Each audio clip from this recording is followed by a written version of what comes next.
நிலவில் வெற்றிகரமாக கால்பதித்த ஜப்பான். நிலவில் ஆராய்ச்சிகள் மேற்கொள்வதற்காக கடந்த செப்டம்பர் 7ஆம் தேதி ஜப்பான் அனுப்பிய லேண்டர் விண்கலம் வெற்றிகரமாக நிலவில் தரையிறங்கியது. நிலவில் ஆராய்ச்சிகளை மேற்கொள்வதற்கு பல நாடுகள் விண்கலங்கள் அனுப்பி தீவிர முயற்சியில் ஈடுபட்டு வருகின்றன.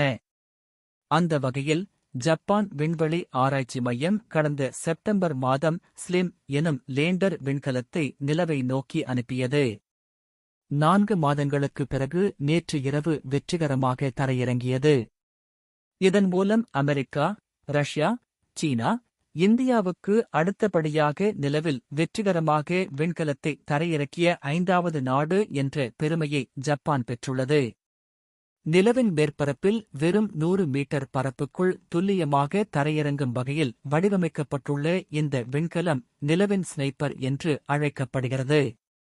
தற்போது லேண்டர் வெற்றிகரமாக தரையிறங்கிய நிலையில் இந்த விண்கலம் தனது செயல்பாடுகளில் வெற்றி பெற்றுள்ளதா என்பதை அறிந்து கொள்ள 1 மாத காலம் வரை ஆகலாம் என ஜப்பான் விண்வெளி ஆய்வு மையம் தெரிவித்துள்ளது.